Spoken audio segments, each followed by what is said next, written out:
Hello, everyone, and welcome to today's Tech Tuesday workshop titled Reflections in C#. My name is Mark Hallman. I'm with SANS, and I'll be moderating today's workshop. Today's featured speaker is Jean Maes. One of the core consultants at Invisio, Jean is the driving force behind Invisio's red teaming approach. Jean has presented on red team and purple team topics many times in his career, and some of those here at SANS. You're in for a great one today. So just a little housekeeping before we get started. If during the workshop you have any questions or comments for our presenter or TAs, please enter them into the workshop Slack channels. We posted instructions for joining the Slack workspace in the GoToWebinar handout section. Sorry. If you have trouble getting into Slack, you can ask questions in the GoToWebinar chat window, and we'll try to assist you there. Otherwise, we'd prefer all communications to be in Slack. And with that, I'd like to hand it over to Jean. Thanks a lot. Just checking whether or not everyone can hear me, see me, and see the slides. So feel free to drop a message in the discuss channel there on Slack, so I know that at least someone is hearing what I'm saying here. Yep, all good, awesome. So I just wanted to clarify one thing about the intro. I used to work at Invisio, but now I'm a consultant at TrustedSec. But no worries, it's pretty recent. It's been a month now, so you are forgiven. Right, without further ado, welcome everyone to the reflection workshop, Loader in C#. So just to get a bit of a gauge of the audience here, has anyone ever worked with .NET Framework or C# before? This is going to be pretty interactive, by the way, so I hope some people will have some typing with me, some interaction with me, because that makes it a lot more interesting for me as well to present and to give this kind of workshops.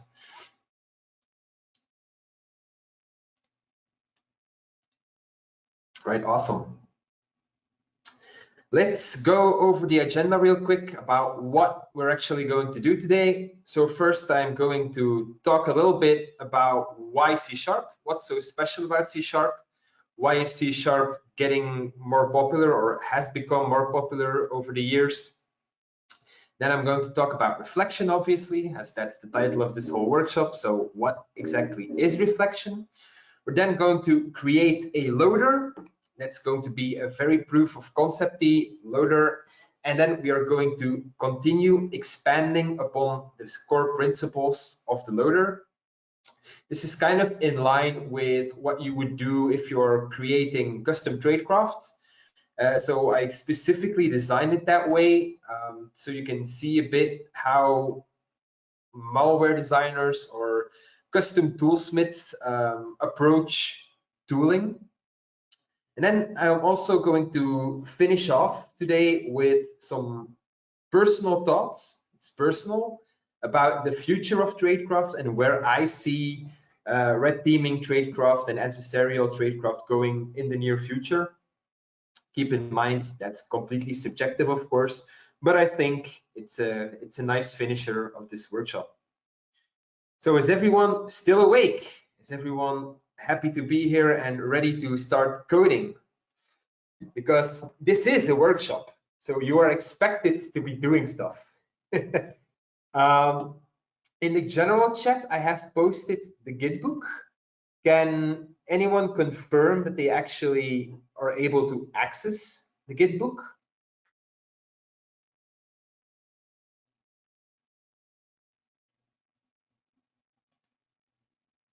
All right, awesome.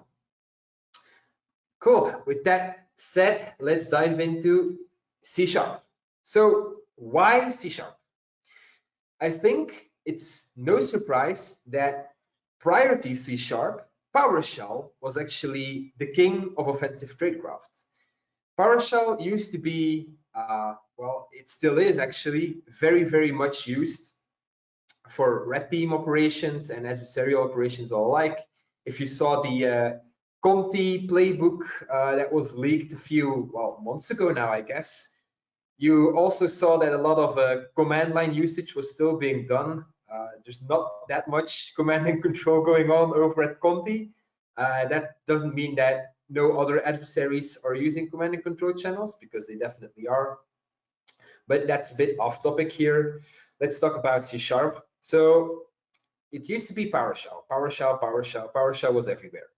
But Microsoft obviously saw that PowerShell was getting abused, and they started creating more and more defensive measures around PowerShell. That doesn't mean that it's completely dead, definitely not. There has been a lot of discussions of PowerShell usage, still present today, and it's still very much present, but it definitely became harder, question mark, to use PowerShell. Not necessarily to execute your code, but to remain under the radar. Why? Well, there are actually three things, only two of which are actually displayed on this slide. The first major problem was AMSI. AMSI is anti-malware scanning interface. Is a technology that was developed by Microsoft and is basically proprietary. You can use it free of charge. It's an API. It's pretty well documented. Antivirus solutions and EDR solutions all around are definitely tapping into the power of AMSI. And AMSI helps you kind of weed out the quote unquote script kiddies a little bit, because it provides you with a first layer of defense. However, as you will see in this workshop, AMSI is definitely not without its flaws, but it definitely helps you weed out the less advanced adversaries, so to speak. Then another problem is constrained language mode. Constrained language mode was introduced in PowerShell as well, and it basically prevents interoperability between PowerShell and the .NET framework. So that means that you couldn't really start invoking other classes that are living in the .NET framework, and that provides an adversary with a lot of issues because, well, guess what? Most AMSI bypasses rely on using C# in the backend or the .NET framework in the backend. So if you are restricting adversaries of actually tapping into the power of the .NET framework in PowerShell, well, then guess what? It's going to be very hard to actually operate successfully against an environment that has constrained language mode enabled.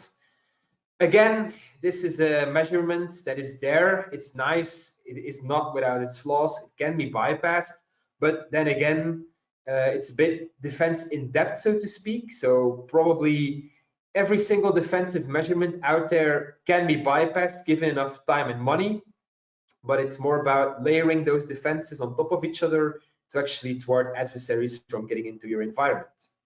Does that make sense for everyone?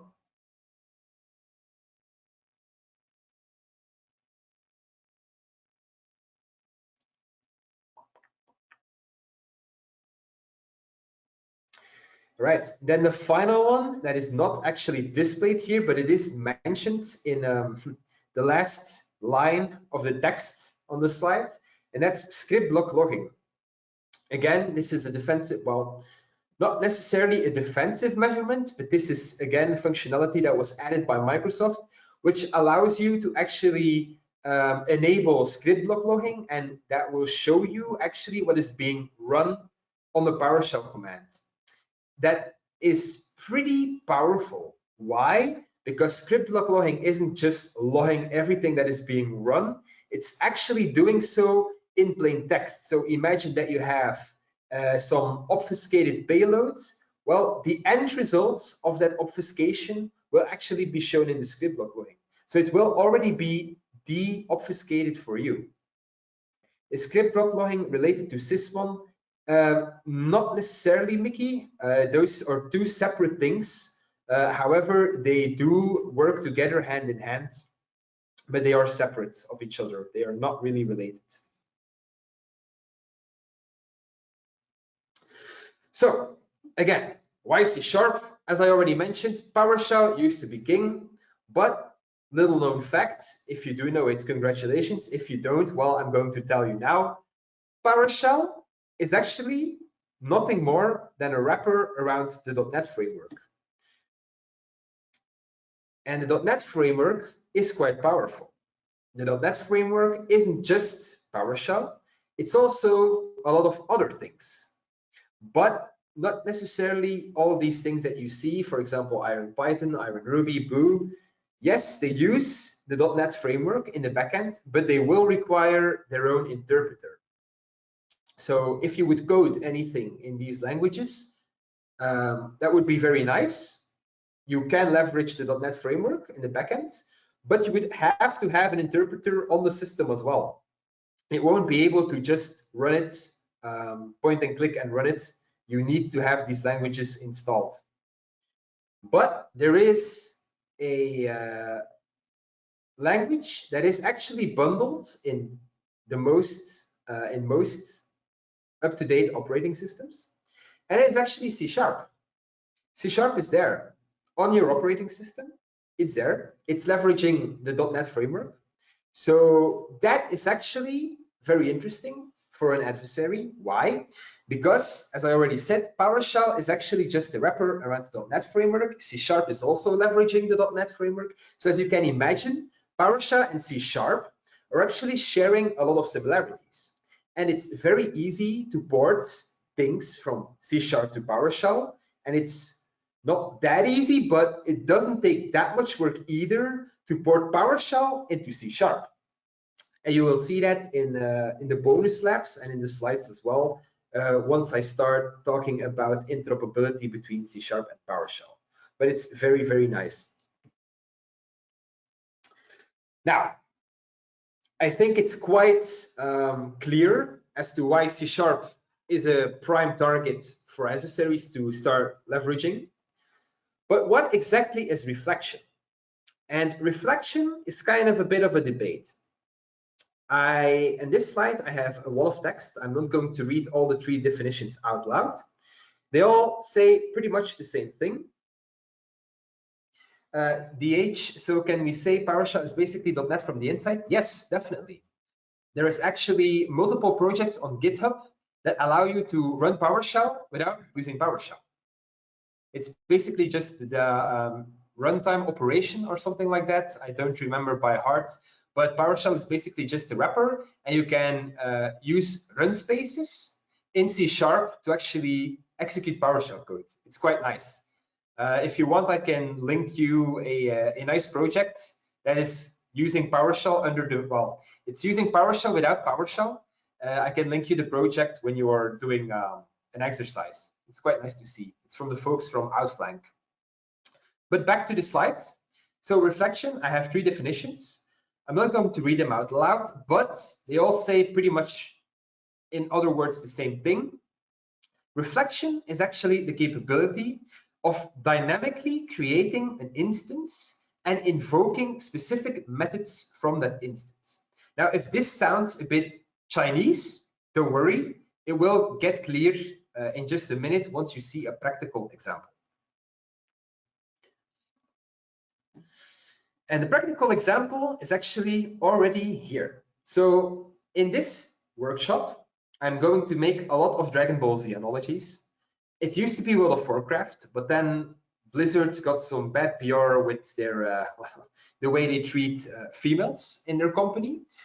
So I kind of wanted to distantiate myself from Blizzard Entertainment a little bit and use something a little more innocent, which is Dragon Ball Z.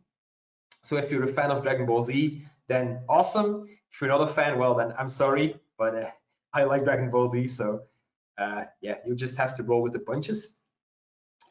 So as I already mentioned in the introduction, I wanted to specifically design this workshop in a way that you can see how a toolsmith actually thinks about creating tools.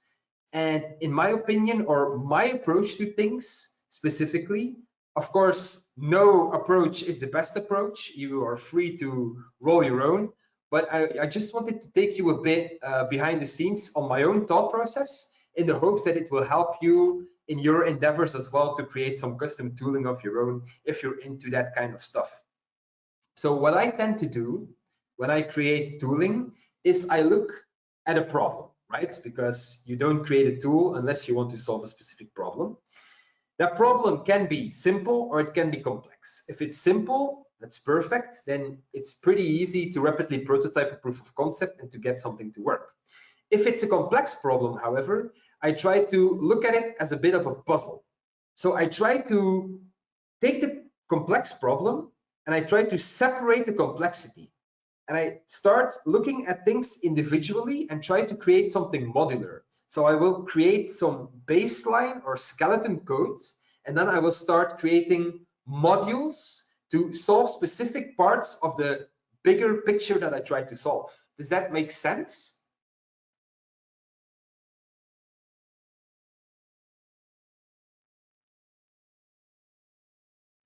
Waiting for someone to reply. Awesome. Essentially building blocks. Yes, you could call it building blocks. You could say I am a professional Lego builder. All right, without further ado, let's actually talk about the loader that we're going to make. And this one is called Reddit. This is the proof of concept stage. And what exactly is Reddit going to do? Well, I'm going to create, well, you are actually going to create a very, very basic .NET application, .NET framework application. And it's going to actually fetch another .NET application on disk. So you have two .NET applications and you're going to call application B from application A, provided that application A and B both live on the same operating system and on the same computer. This is the proof of concept for reflection in the first stage. Obviously, this isn't very interesting, but we're going to expand upon the loader in just a minute. But of course, you need to walk before you can run.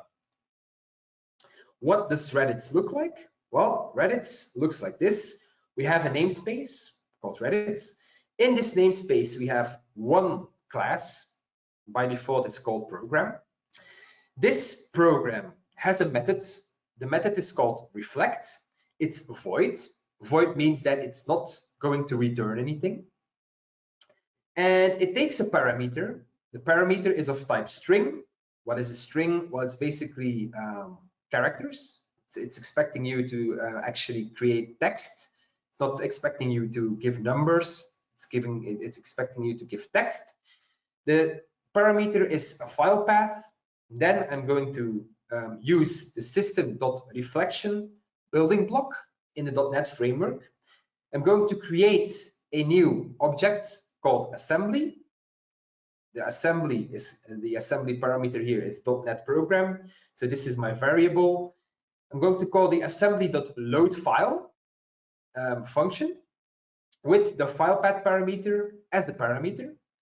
Then I'm going to create a new array of an object array, which is going to be a string array, and it's going to be empty. Now, why is the string? Why do we need to do this? Well, because we are going to invoke a method, and the method is actually the main method of the function. And as you can see here in C#, the main method actually specifically expects a string array arguments. Even if you're not going to give it any arguments, you are still expected to pass something to it. So this is why we are going to create a new empty string array. Does that make sense? I see that DH says, what exactly is an assembly object? Well, an assembly object is in C# basically nothing more than another program, another .NET framework program. Then in the main function, I'm going to call the reflection method, so the reflect method, and I'm going to give it a path to the hello reflection world.exe, which will actually display hello world from Reddit. Now, this is actually already the first stop for me. I'm going to give you about, I think, 15 minutes, 10 to 15 minutes to actually do lab 1, which is called Hello Reflection World. And I'm going to, in the general chat, I'm going to actually type done with lab 1. And if you're done with lab 1, please just do like the tick emoji there. So if you tick it, the counter will go up. And I know that people are starting to finish up the lab, which makes it easier for me to have some time management and to continue on a specific pace. So we can actually finish this workshop without having to wait forever, or if I'm going too fast, then at least I'll know that I have to slow it down a little bit. So without further ado, I'm going to shut my mouth for about 10 to 15 minutes. So you can go ahead and do lab 1 in the Gitbook. And yeah, have fun. If there are any questions, feel free to drop them in the discuss channel. I'll be monitoring that to answer any questions that you might have. Thank you.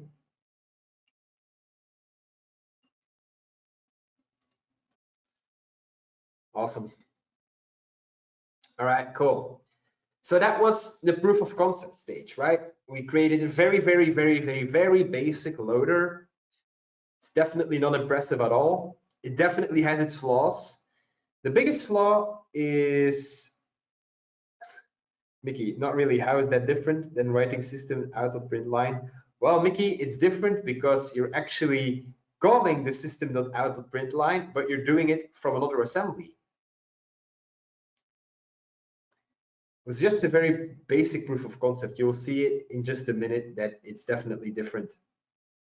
So the flaws in Reddit, of course, we're still not dealing with AMSI. We don't have any way of remote fetching, so we're still relying on both assemblies being available on disk, which doesn't really make a lot of sense because then you could just run assembly B instead of running assembly A, then loading assembly B to execute assembly B. And one thing we haven't talked about yet is ETW. And ETW stands for Event Tracing for Windows. And Event Tracing for Windows is actually a kernel level functionality, which allows you to subscribe to different providers. Now, this sounds very Chinese probably for most of you, but see it as a bit of a sysmon, but on steroids. What do I mean? Well, built into your Windows operating system, there's already a ton of ETW providers out there. You simply have to subscribe to them. Now, EDR vendors, for example, are definitely leveraging ETW to inspect what you're doing. What is ETW or what is it capable of? Well, an example, I'm not going to go over all the ETW providers, but a very specific example is the kernel. The kernel is actually a provider for ETW events. The kernel can actually write to a log file when it sees that a specific process is being opened.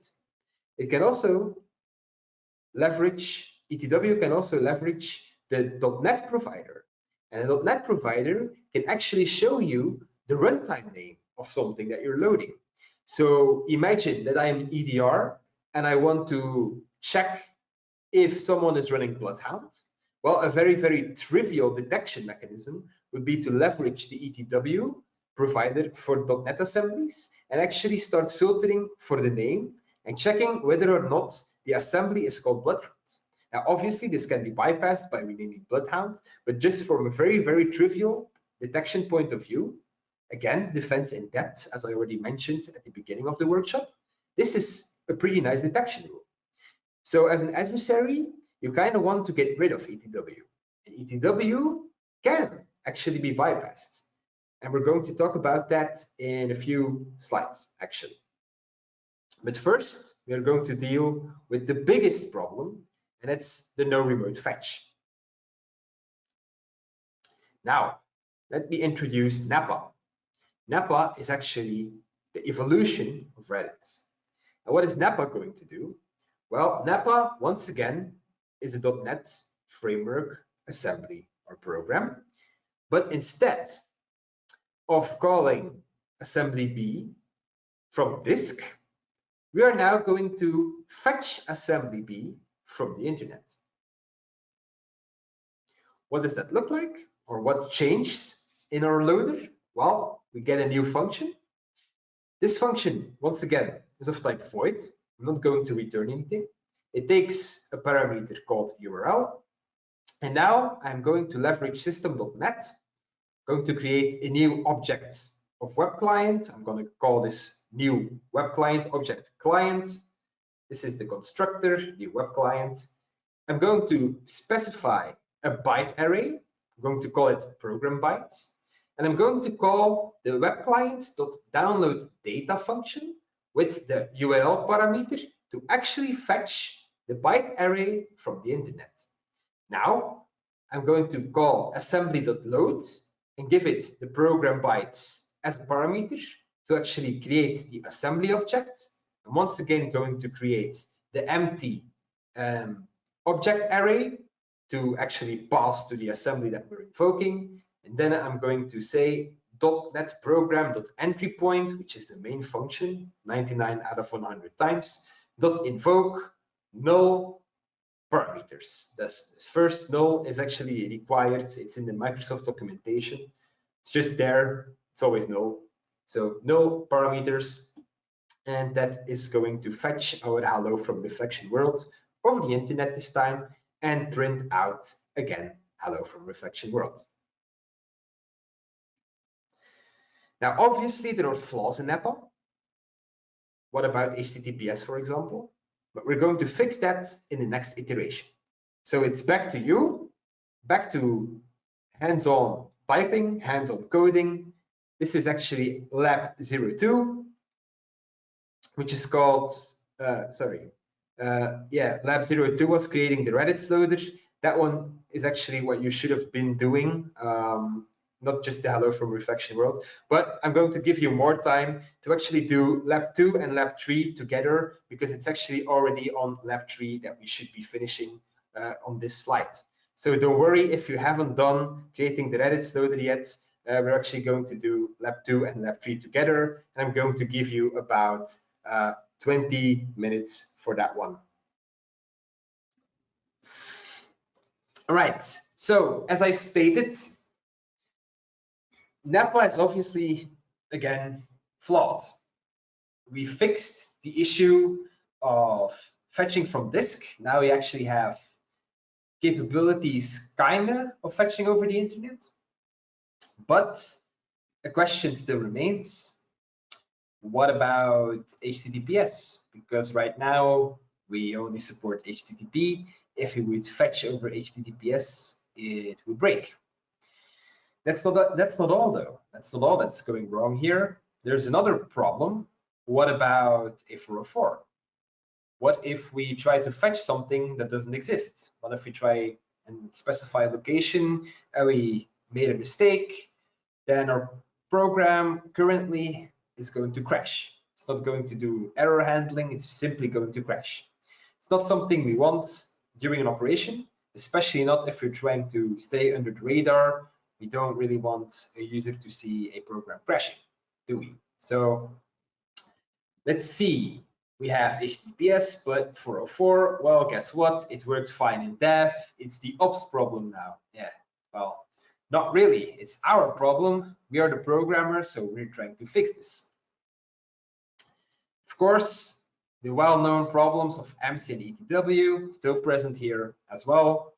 Going to fix those in just a minute. First, we're going to add some more robustness to our web angle. So, introducing Frieza. What is Frieza going to do? Frieza is once again going to be a .NET assembly. We are now, instead of just trying to fetch, we are actually going to poll the server, and we are going to have retry limits. So now we're going to say, look, try and fetch this assembly of this URL and try it for 3 times. It's going to try it 3 times. If you get a 404 once, it's going to try it again. 404 twice, it's going to try it again. 3rd time, if it's again a 404, it's going to simply say, okay, this assembly is not being able to fetch. We're going to shut down gracefully. We're not going to crash. We're going to shut down gracefully. Now, what do we change? We are going to reflect from web. We're going to expand on that function. What are we going to do? Instead of just giving it a URL, we're also going to provide two new parameters to this function, a retry count and a timeout timer, both of type integer. What is an integer? Integer is simply a number that doesn't have a decimal. So any number that is not a decimal number is an integer. We are also going to deal with the HTTPS problem. How? Well, there's actually in .NET a service point manager object that has a security protocol attribute, and you can actually set that. And in this case, we're going to set it to start supporting TLS 1.2 or above. So now we're going to be able to fetch our payloads from a modern, properly configured HTTPS host. Now, if your HTTPS host doesn't support TLS 1.2, you can even downgrade the security protocol type to TLS 1.1 or SSL3 if you want to. But for now, let's just be happy with TLS 1.2. Of course, you see the familiar web client there, but now we actually introduce a loop in our coding function. So we're going to loop try something while the retry count is greater or equals to 0, and we don't have the program. So we couldn't have the program yet. We don't have the program yet. Our program bytes is still empty. What are we going to do in this loop? We're going to try and download the data. If the data is not downloaded, obviously the program bytes will still remain 0. We're going to catch a web exception, because if something goes wrong in this function, it's going to actually throw an exception to our program, which we will handle in this try catch. So we're going to catch the web exception. We're going to write to the console that the assembly isn't found yet, that we're going to sleep for X amount of seconds, and we're going to retry for Y amount of times. And the 0 and the 1 is actually a format for timeout timer and retry count. So this will be dynamically loaded at runtime to our string. We're going to decrement our retry counter, and we're going to sleep for the specific amount of time that we set in our timeout timer.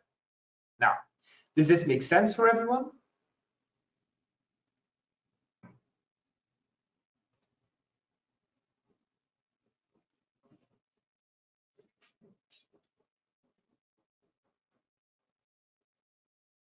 Awesome. Well, if that's the case and there are no questions, you can actually go ahead and implement this for yourself. It's actually lab 4, creating the Freeza loader. And once again, I'm probably going to give you about 10 to 15 minutes for this one, because it's a rather big one, but it's not that complex yet. So yeah, I'm going to give you 10 to 15 minutes.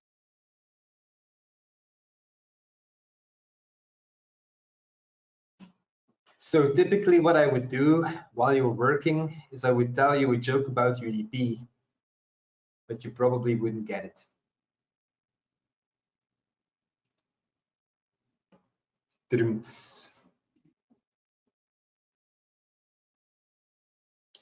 It's like my HTTP 200 joke, Manpreet. It's just okay. I actually know a good one that is actually relevant to the workshop. Why do Java developers wear glasses?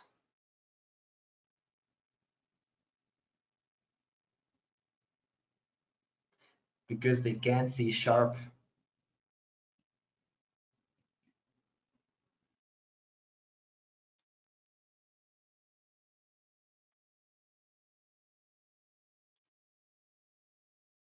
I just realized that all my jokes are being recorded as well. That probably means I can't reuse them anymore when I teach the 699. done with lab 4. That's awesome. In that case, let us talk about the flaws in freeze-up. And this is where it starts to get juicy. This is why you are probably all here.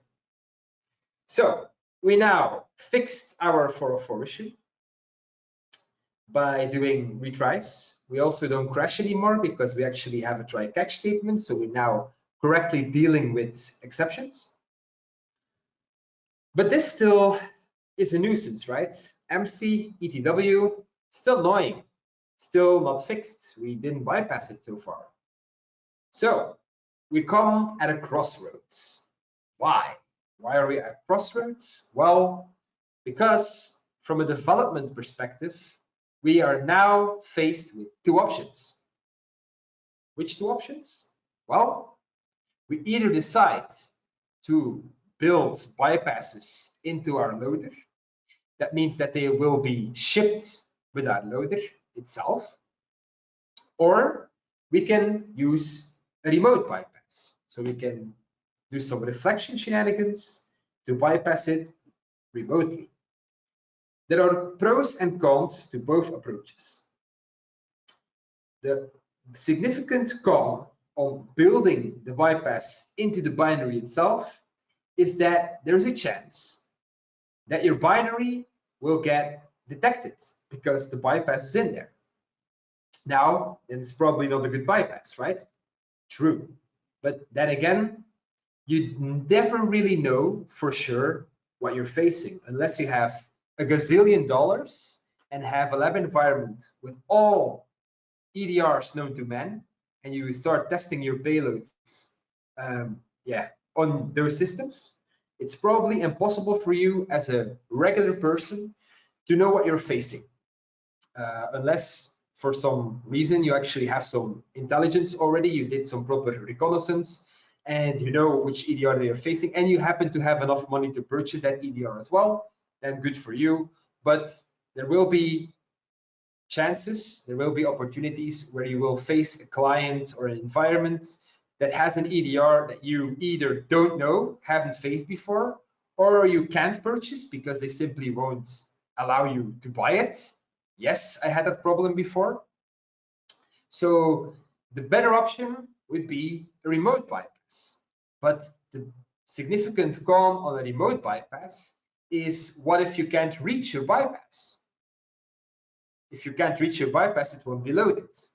And if it won't be loaded and you start loading other stuff in the assumption that you have bypassed specific defenses, then you're in a whole other world of pain. So both have their cons, both have their pros as well. So it's up to you. But for this workshop, we're actually going to do the remote bypass approach. Does this make sense for everyone?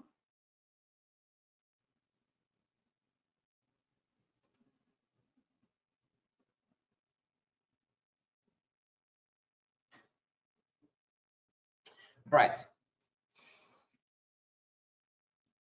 So introducing double reflection.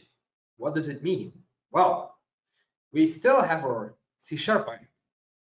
We are still going to pull and try and fetch another binary.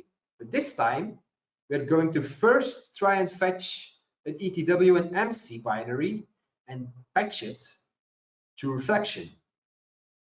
Then, once we have our ETW and MC patch, we are going to create a new pull request to actually load the tool that we're interested in. And then we are going to get that actual tool and execute it. And the result is, well, RIP defenses and party time for the adversaries. So what does that look like? Well, it's fairly simple. In this proof of concept, this screenshot that I've taken, I'm actually not patching OMSI yet, and I'm trying to load Rubius. So I'm trying to load Rubius out of the box without patching OMSI. Now, if I try to load Rubius without patching OMSI, actually something very interesting will happen.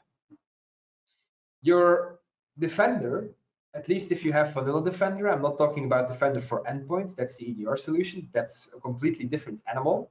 But if you have just plain old Defender and some other antivirus software is vulnerable. Vulnerable, it's not really a weakness, but has this behavior as well.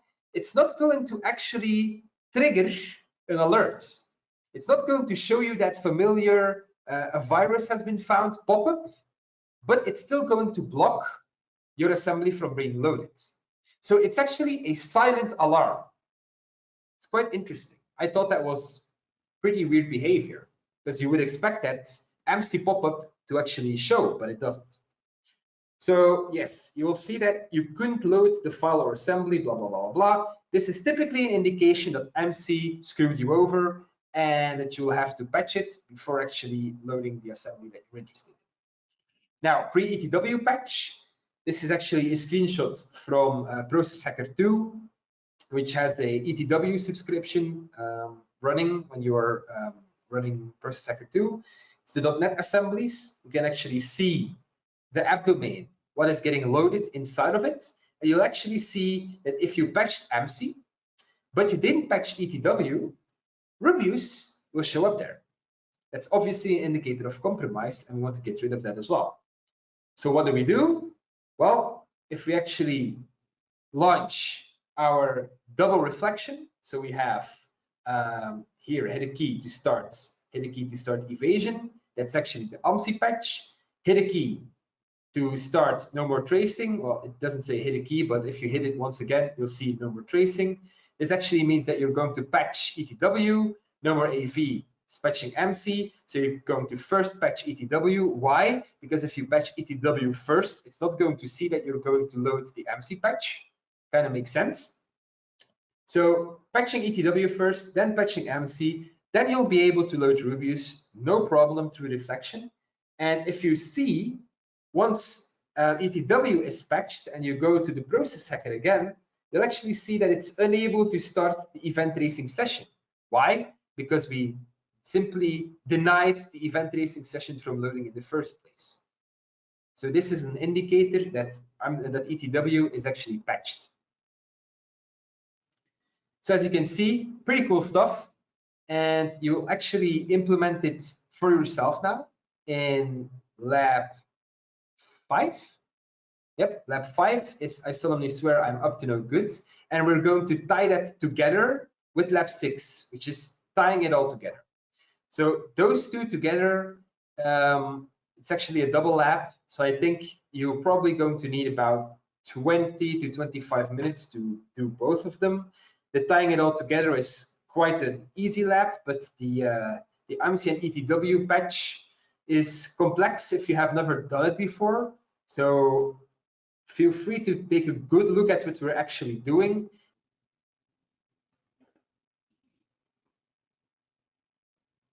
Right, let's continue. Should probably press the play button again so you can see my slides update. So loader 4, aka SAL, app domains are cool. So we've talked about reflection, but I deliberately left out an important, how should I call this? Description, I guess, functionality of C# or the .NET framework in general, and that is application domains. And what are application domains? Well, application domains are interesting because if you take processes, for example, a process has a virtual address space, and a virtual address space is not shared. So that means that a process X has virtual address space, process Y has another virtual address space. So the virtual address space of notepad.exe is not the same virtual address space as calculator.exe. However, .NET has something cool called application domains. And application domains exist to provide the same layer of abstraction as applications would have separately, but without actually having that barrier of the two separate virtual address spaces. So what do I mean by that?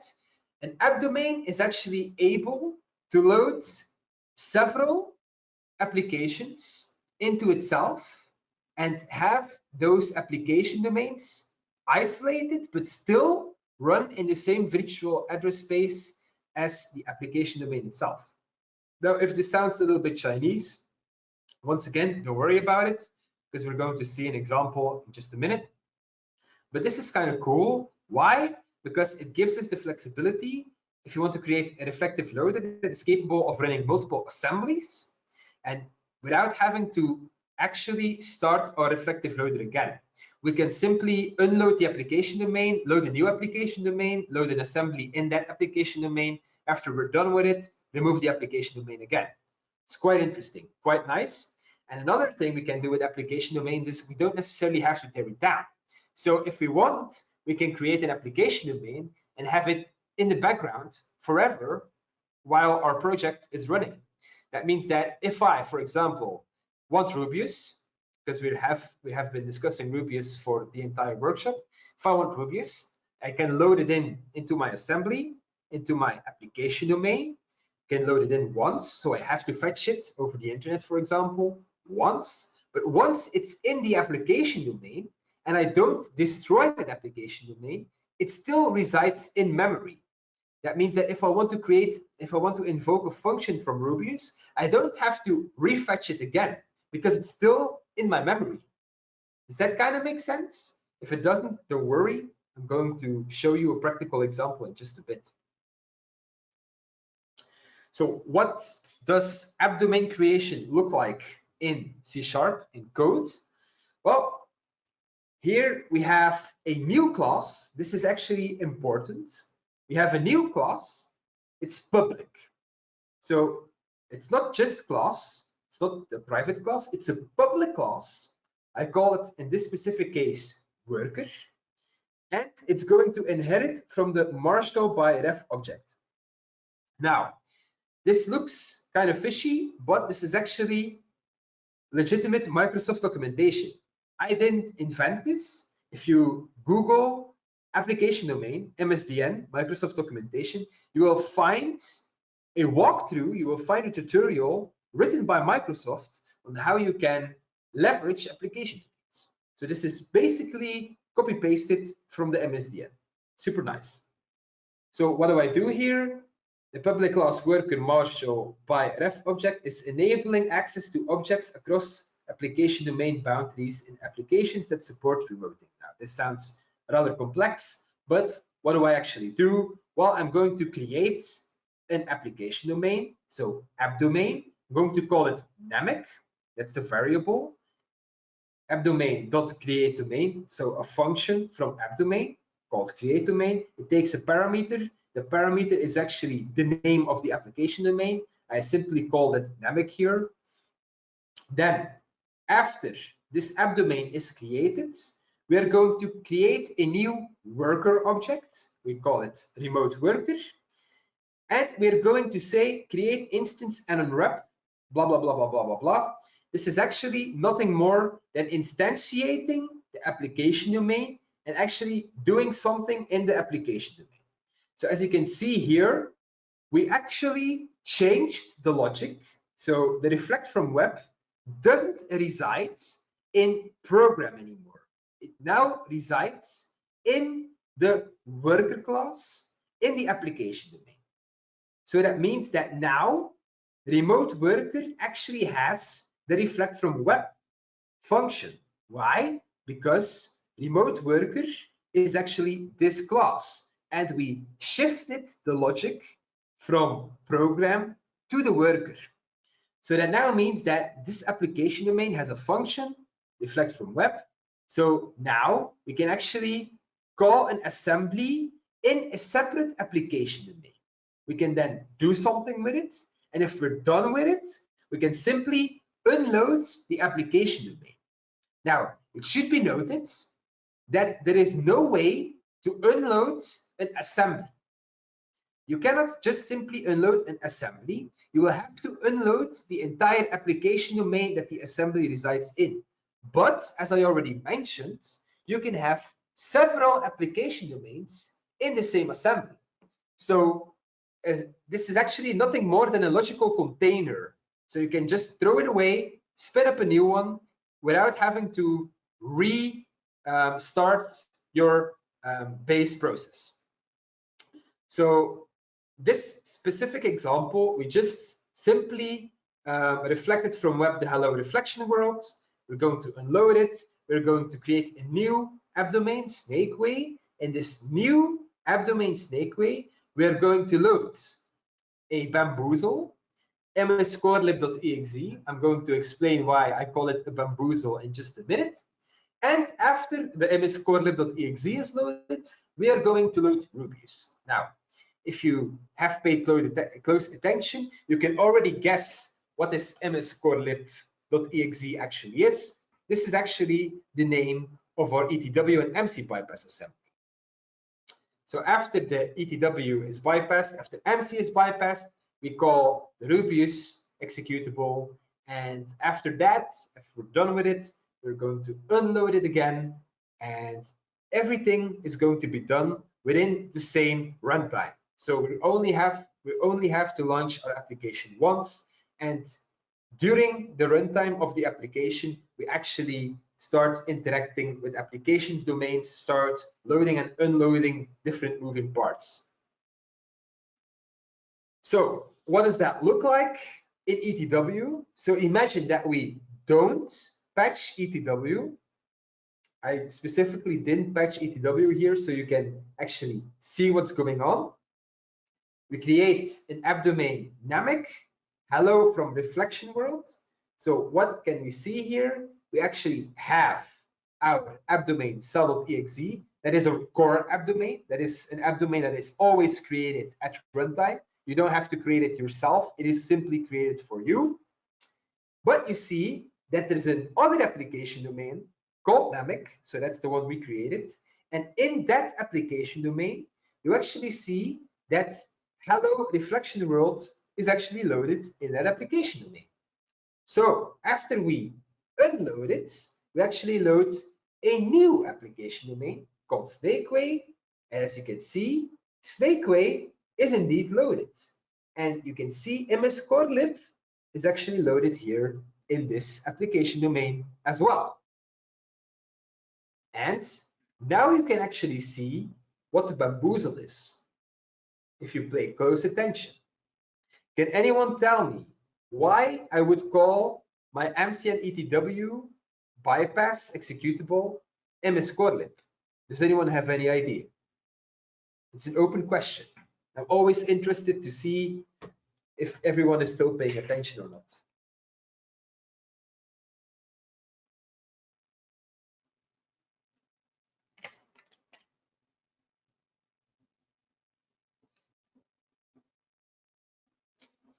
Max, no.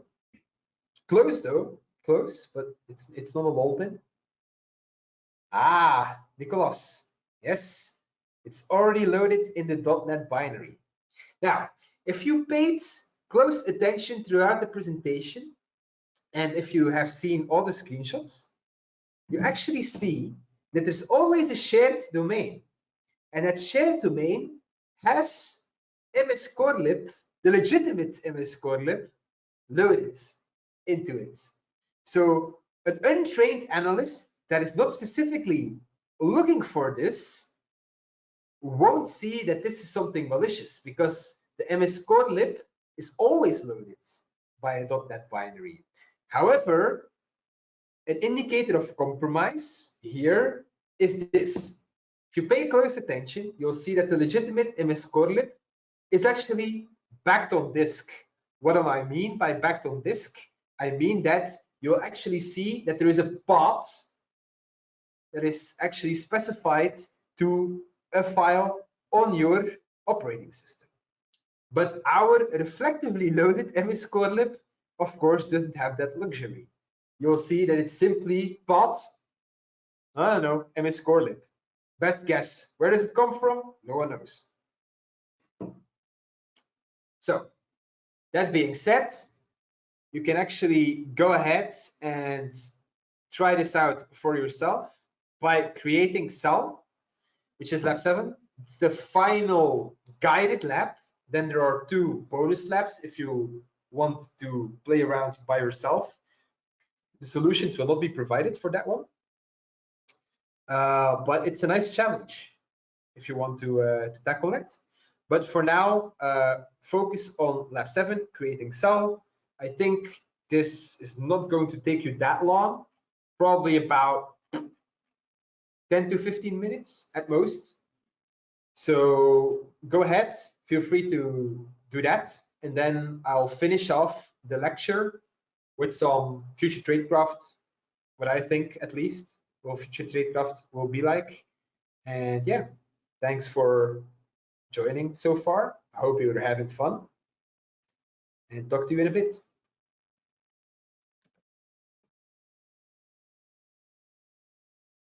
Right, I see that I have about 5 more minutes until the formal ending of this workshop.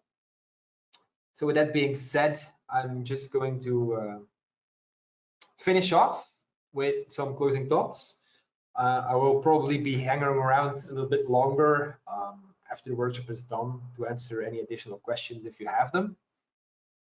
But as I promised I would do, I have some thoughts about the future of tradecraft. So potential future improvements of these loaders, of course, obfuscation and encryption. We haven't touched those at all this workshop. So feel free to start experimenting with, for example, effectively loading an XORed binary and then decrypting, so XORing it again in memory once it's loaded.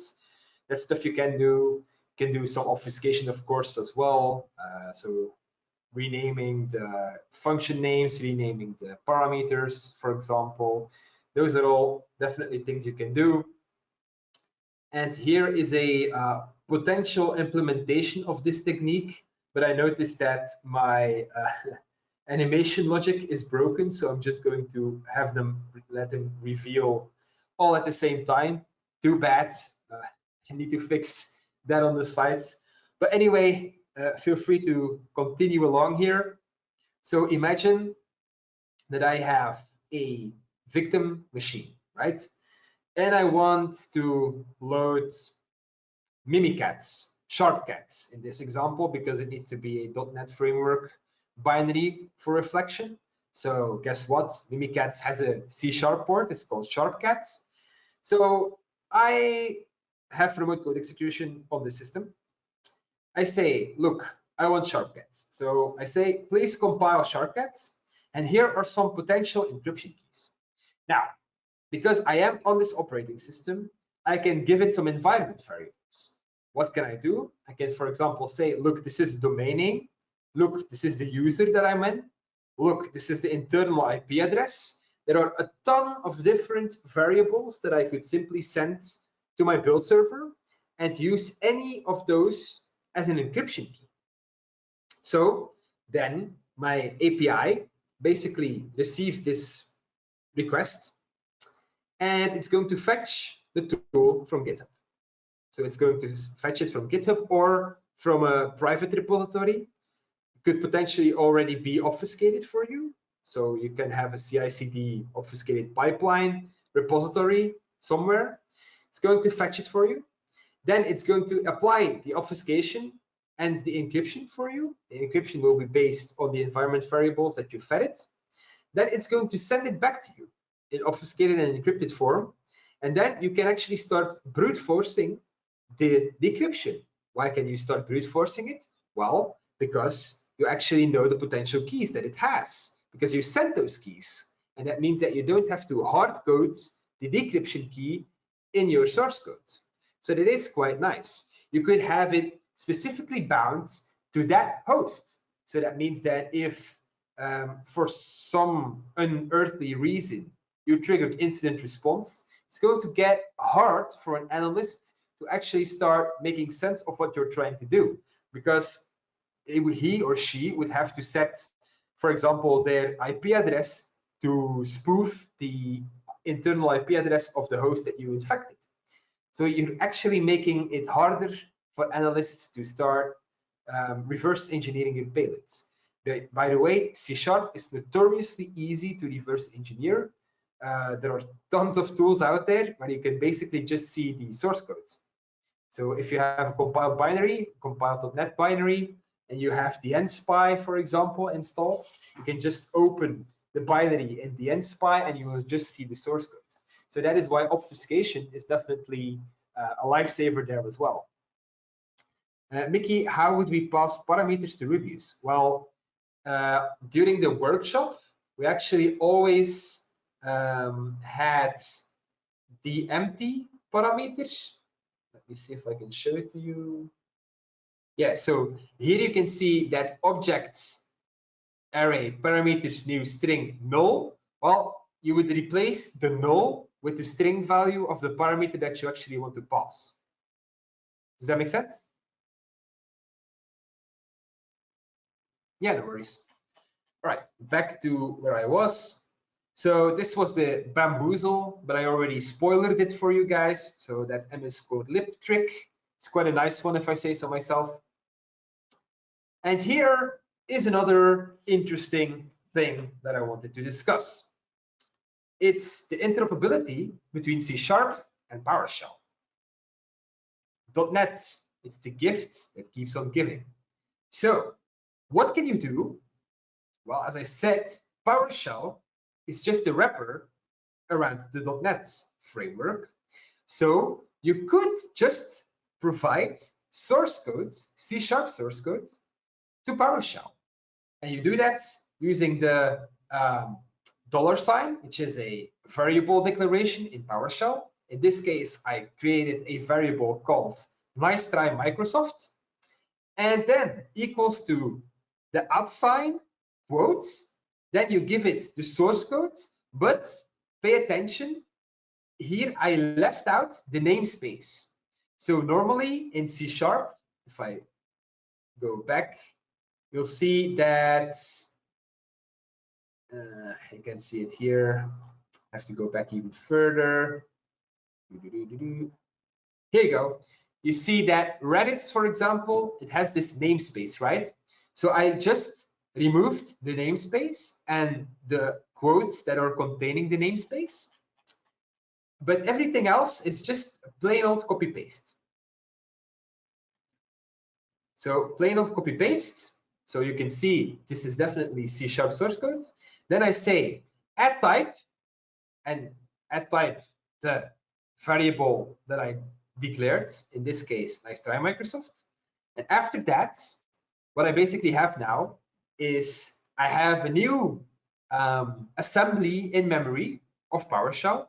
So now I can do nice try Microsoft double colons, all MC, which is the MC, which is the function name that I gave to this specific .NET assembly. And this specific .NET assembly, this specific function, lol MC, is going to do a web request. It's going to do a web request to a gist on GitHub that I created. And the gist on GitHub does nothing more or has nothing more than, hi, SANS workshop attendees, reflection is super fun. Then a line of white space, then mc.dll, MC scan buffer, and a what appears to be random string. Now, what I'm going to do is I'm going to create a web request. I'm going to fetch the text. I'm going to parse the text. I'm going to say, look, I want to split on new lines. So then I have different parts of my string. And then I can start playing around.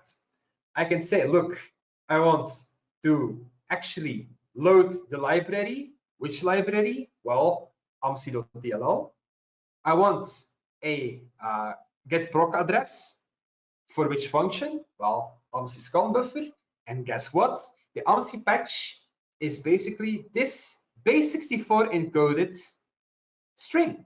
So I can say, look, byte array patch, convert from base64 encoded string, this thing, and then I have my MC bypass x64.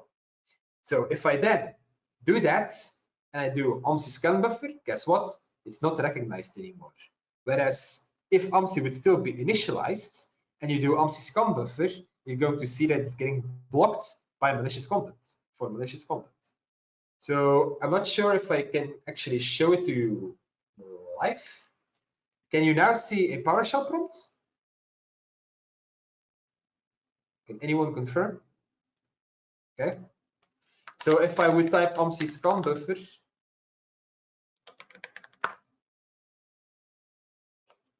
AMSI scan buffer. There you go. It says this script contains malicious content and has been blocked by your antivirus software. So this is a common proof of concept that researchers do to show that AMSI is indeed bypassed. So if you type AMSI scan buffer first, you'll see this. And then if you would turn off Defender or you bypass AMSI, you'll actually see it's not recognized as a name of a commandlet.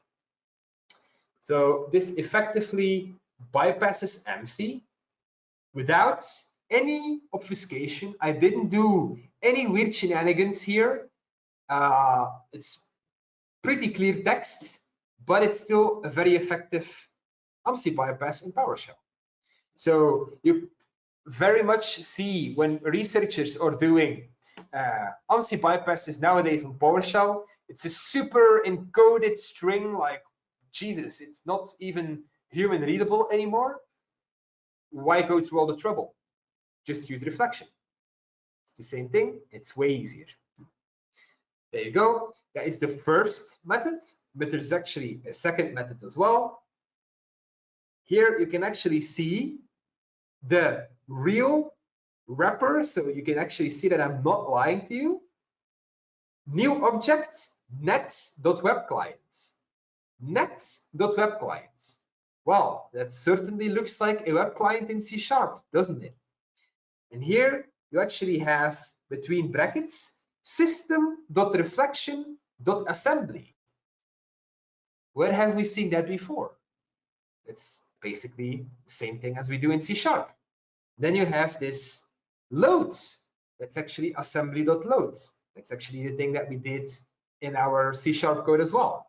So this is another way of doing the same thing. So instead of copy pasting the entire source code, we can actually just get the compiled assembly, or mc.exe, and invoke a method from the compiled assembly instead of just copy pasting the entire source code.